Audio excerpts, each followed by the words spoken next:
Hello everyone, I'm Najwa. I'm back with another video, and so much has happened in the past 3 weeks and I just don't know where to start.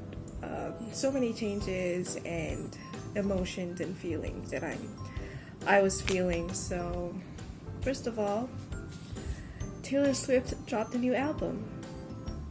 Yeah, it's called Folklore, if you are not yet aware. All so sudden, she dropped Folklore, which happens to be my most favorite album by Taylor Swift. Before this, my favorite album was Red because of all the emotion that it made me feel, and the hurt and the lyrics. It's just, I love Red. But then Folklore came, and I'm just like, you know what? It's official. Folklore is now my new favorite album. If you have not yet listened to Folklore, I just recommend you to stop watching this video and just go listen to Folklore now. Like, honestly. Oh, and suddenly, like the past few weeks, I've been feeling down. I've been feeling really sad, but then I tried to distract myself from feeling negative feelings and sadness by going to Booktube and watching all the Booktube videos, and I have discovered a lot of Malaysian booktubers, which is amazing. I'm so happy that the booktube community in Malaysia is slowly growing, which is great. And also I started scrolling Bookstagram also, and it just makes me feel like, oh wow, I remembered all the good times that I was on Bookstagram and Booktube, and the good times that I was reading. And guess what?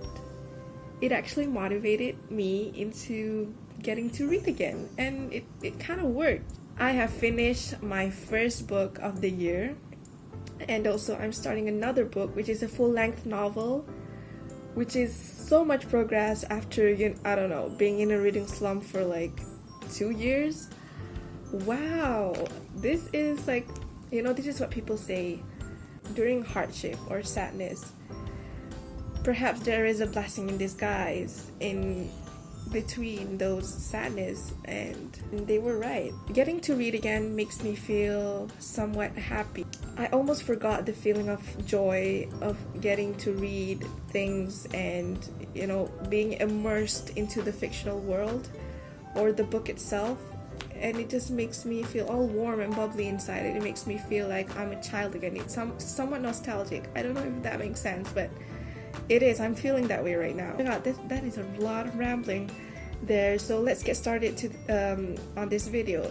Actually, the purpose of this video is that I wanted to do an August TBR or like a 2020 TBR. I don't know, but let's just do with August.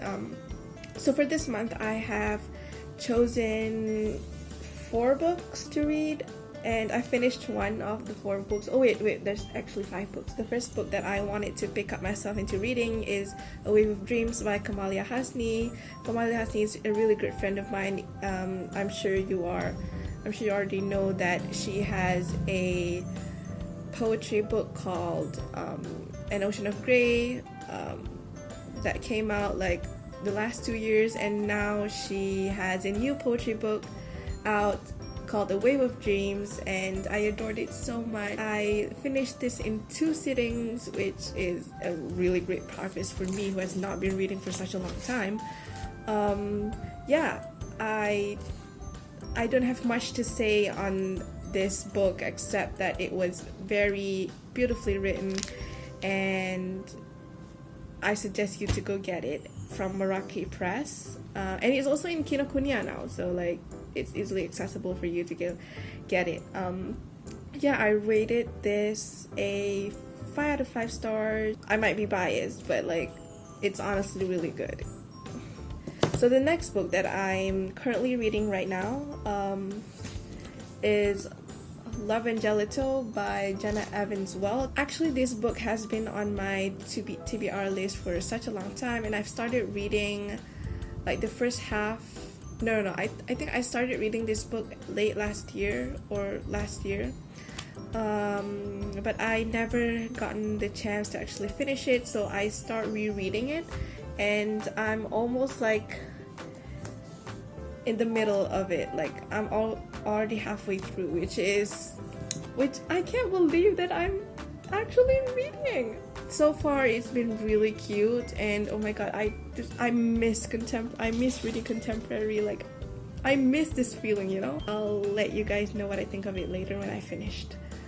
The next book that I wanted to read this month is Pumpkinheads by Rainbow Rowell.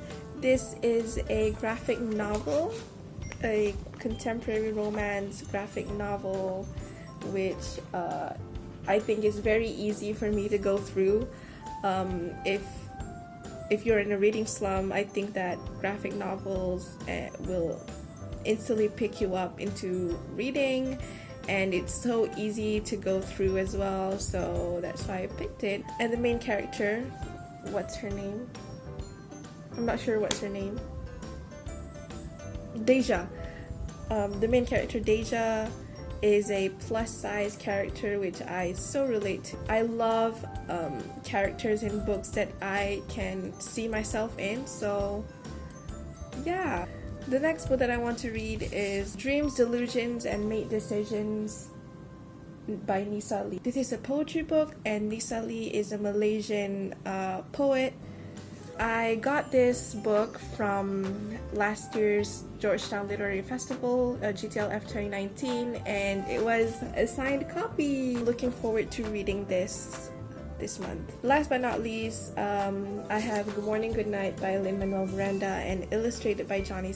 If you watched my previous video, you guys might be aware that I just recently got this, and I'm looking forward to reading it again. I've actually read it on ebook, and I've also listened to the audiobook, which by now I think I've read this for like, I don't know, 3 times.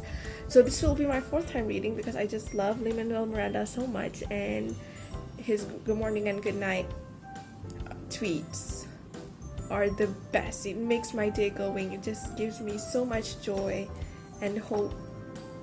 So yeah, looking forward to reading this as well. The good thing about this book is that I can read it in between work and other reads as well, because they're just like wholesome good morning and good night wishes.